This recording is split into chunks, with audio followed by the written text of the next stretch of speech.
आऊज़ु बिल्लाहि मिनश्शैतानिर्रजीम बिस्मिल्लाहिर्रहमानिर्रहीम। मैं हूँ आसिया बेग अपने चैनल चटखारा विद आसिया के साथ। आज हम बनाएंगे पालक गोश्त। पालक गोश्त बनाने के लिए हमें क्या करना पड़ा है, पहले मैंने ली है आधा किलो पालक, जो कि साफ़ करके मैंने बिल्कुल धो के 4-5 दफ़ा पानी से रख ली, और इसको मैं अब अपने पैन में डाल दूंगी।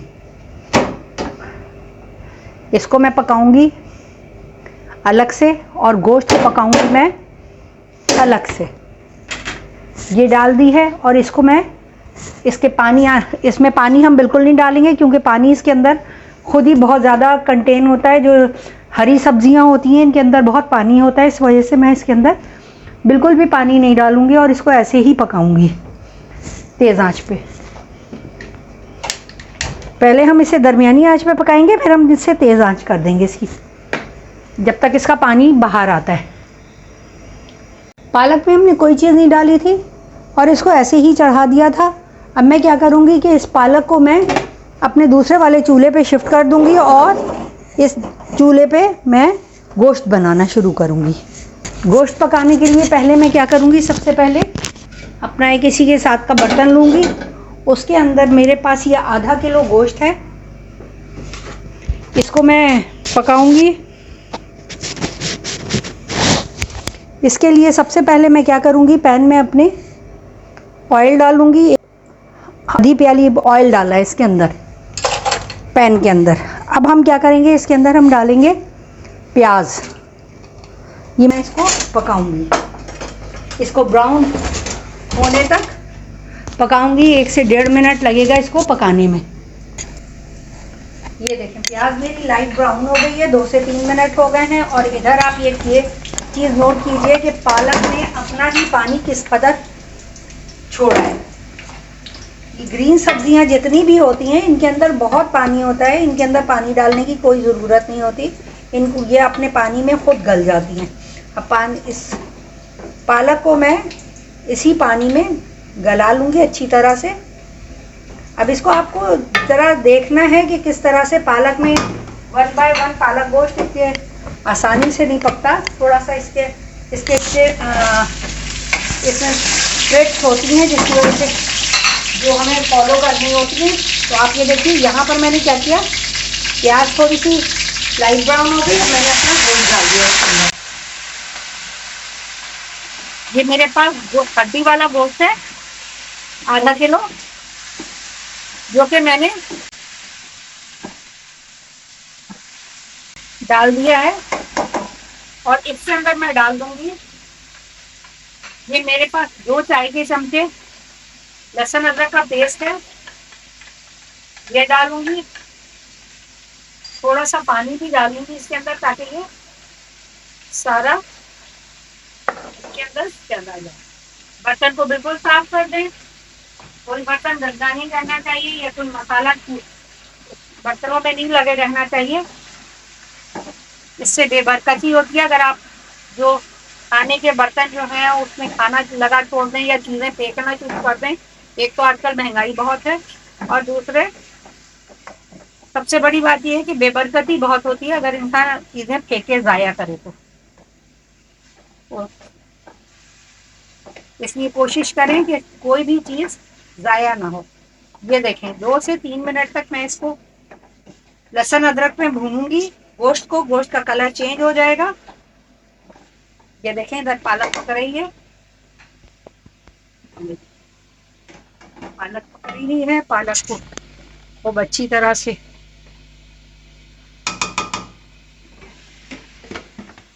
गोश्त को लहसुन अदरक में भूनते हुए 3 से 4 मिनट हो गए हैं मुझे।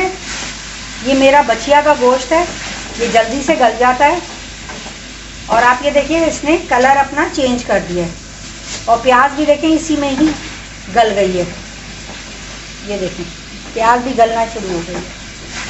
अब मैं क्या करूँगी, अब इसमें थोड़े से मसाले डालेंगे, बहुत ज़्यादा नहीं, सिर्फ बेसिक मसाले देंगे। थोड़ा सा ये आधा मेरे पास चमचा पिसा कुटा जीरा है, 1 चमचा हल्दी डलेगी, 1 चमचा पिसा धनिया डालूंगी और 1 चमचा ही मैं इसमें लाल मिर्चें डालूंगी। अब इसमें मैं क्या करूंगी, मैंने मसाले डाल दिए हैं। अब इसको मैं पकाऊंगी गोश्त गलने तक। तकरीबन आधा घंटा लगेगा इसको पकने में और इंशाल्लाह ताला आधे घंटे में ये गोश्त गल जाएगा।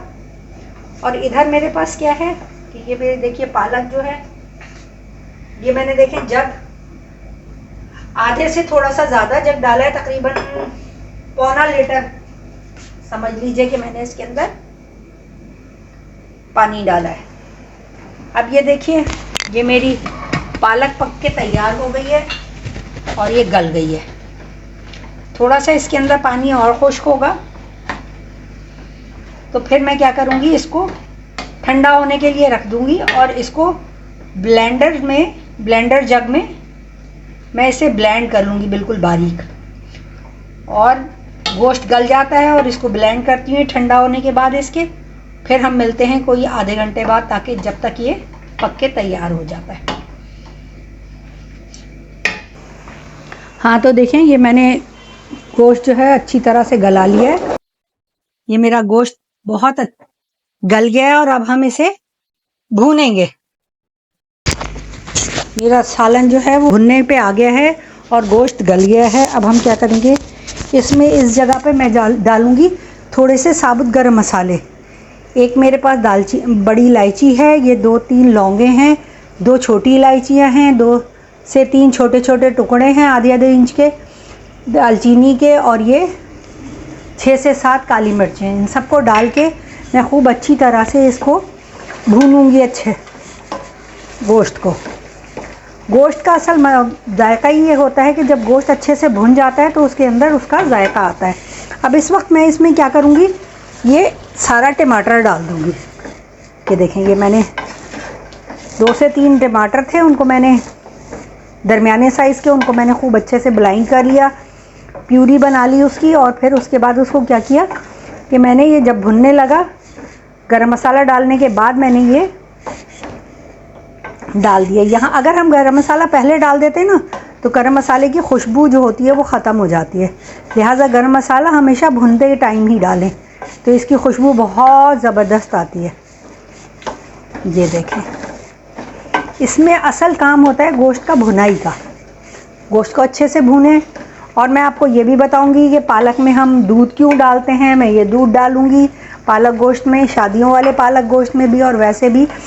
तो ये स्टेप बाय स्टेप सब चीज़ें पता लगती रहेंगी जितनी देर में मेरा ये गोश्त अच्छे से भुन रहा है। आप मेरे चैनल को सब्सक्राइब करें, मेरी वीडियोस को लाइक करें और एक छोटा सा कमेंट तो फिर बनता ही है ना, तो वो एक छोटा सा कमेंट भी करें कि भाई आपको मेरी वीडियोस कैसी लग रही हैं या आज ये मेरा पालक गोश्त आपको कैसा लगा। ये देखें अब इसने देखें तेल छोड़ना शुरू कर दिया है। खूब अच्छे से मैं इसको 3 से 4 मिनट तक भूनूंगी। भूनने के लिए आपको चाहे 10 मिनट लगें, 5 मिनट लगें, लेकिन आप अच्छे से इनको भूनें ताकि इसका सारा पानी खुश्क हो जाए। ये देखें गोश्त ने सारा ऑयल छोड़ दिया है, तमाम ऑयल रिलीज़ कर दिया इस गोश्त ने। अब ये हमारा क्या होगा कि मैंने इसमें ज़्यादा ऑयल भी नहीं डाला था, 1.5 चमचा बड़ा अपना खाना पकाने वाला वो डाला था तेल।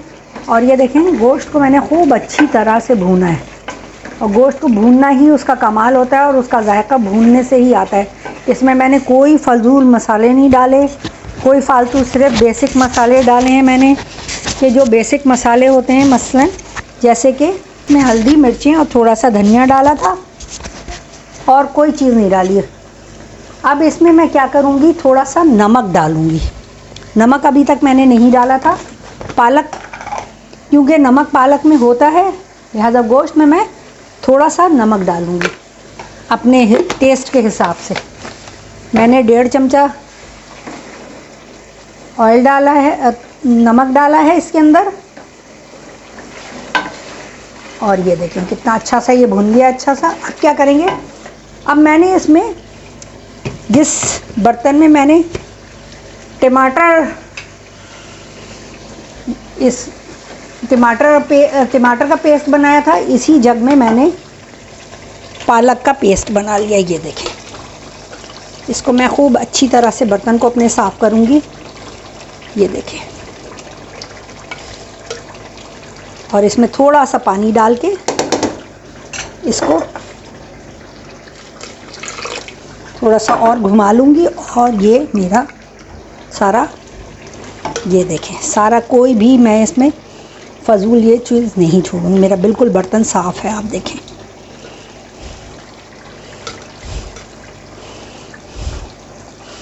मैंने कहा ना आपसे कि मैं बर्तन बिल्कुल साफ़ करके निकालती हूँ, हर चीज़, कोई चीज़ ज़ाया नहीं करते। अब ये देखें, ये मैंने पालक डाल दी है इसमें। ये मेरे पास आधा किलो गोश्त था और आधा किलो ही मेरे पास पालक थी।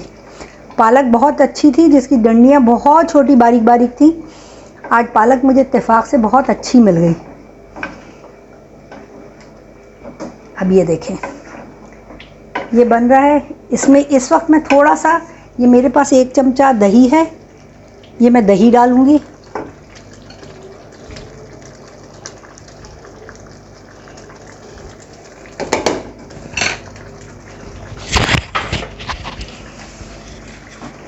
और फिर दही डाल के मैं थोड़ा सा भूनूंगी इसको। अच्छा, अब मैं आपको ये बताना चाहूँगी कि हम शादियों वाले पालक गोश्त में दूध क्यों डालते हैं। दूध हम इसलिए डालते हैं कि शादियों वाले पालक गोश्त में हम दूध इसलिए डालते हैं कि पालक में थोड़ी सी कड़वाहट होती है। अब मैं इसमें आधा गिलास दूध डालूँगी। अब ये देखा, मैंने आधा गिलास दूध डाला। आप देखिएगा पालक गोश्त क्या ज़बरदस्त। मैंने इसमें कोई क्रीम नहीं डाली, कोई कुछ नहीं डाला, सिर्फ मैंने आधा गिलास दूध डाला है, क्योंकि मेरे पास आधा किलो पालक थी। 1 प्याली आप डाल लें या आधा गिलास डाल लें। मैंने गिलास में दूध रखा निकाला था, तो मैंने गिलास से इसको नाप के डाला है, आधा गिलास। और अब आप जो हैं इसको खूब अच्छे से भूनेंगे जब तक इसमें तेल ऊपर नहीं आ जाता। चाहे आपको 10 मिनट लगें, 15 मिनट लगें, लेकिन आपको इसको भूनना है। भूनने के बाद हम इसमें कुछ मसाले डालेंगे, वो मैं आपको बताती हूँ थोड़ी देर। ये देखें, पालक और गोश्त को हमने अच्छे से भून के इसकी खूब अच्छी सी भुनाई की है। जब तक इसकी भुनाई नहीं होती, देखें इसने सारा तेल छोड़ दिया है, इसके ऊपर सारा तेल आ गया ऊपर। अब मैं क्या करूँगी कि इसमें मैं डालूँगी 3 से 4 हरी मिर्चें हैं मेरे पास साबुत, वो डाल दूँगी इसके अंदर। और मैं क्या करूँगी, ये 3 मेरे पास छोटे से बे लीव्स यानी तेज़ पत्ते हैं, ये वो डालूँगी मैं इसके अंदर अब। और इसी वक्त में मैं क्या करूँगी, थोड़ा सा अब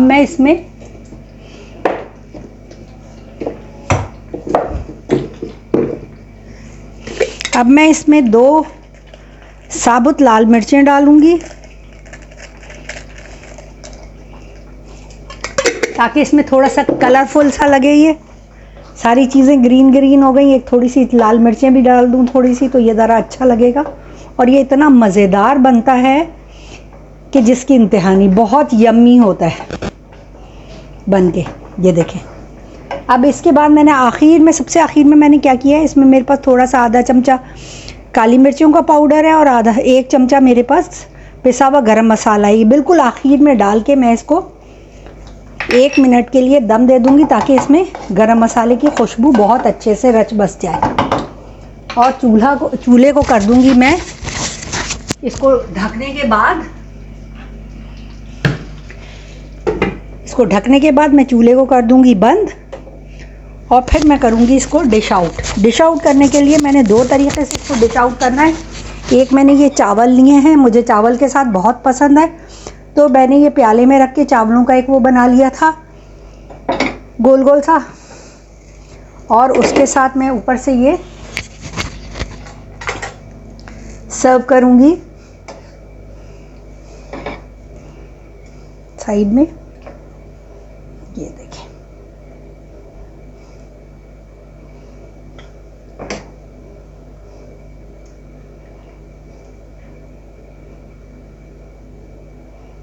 ये देखें।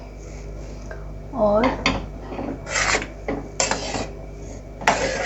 इसको मैं इस तरह से एक एक दफ़ा मैं इसको जो है वो इस तरह से सर्व करूँगी और एक दफ़ा मैं इसको डिश आउट करूँगी अपनी इस प्लेटर में। फिर बस मज़े से खाएंगे। दिल चाहे रोटी से खाएं, दिल चाहे चावलों से खाएं। ये तो हमारे अपने ऊपर डिपेंड करता है ना कि हम किस चीज़ से खाना पसंद कर रहे हैं। हेल्दी खाएं, मज़ा करें, मुझे अपनी दुआओं में याद रखें। अल्लाह हाफ़िज़।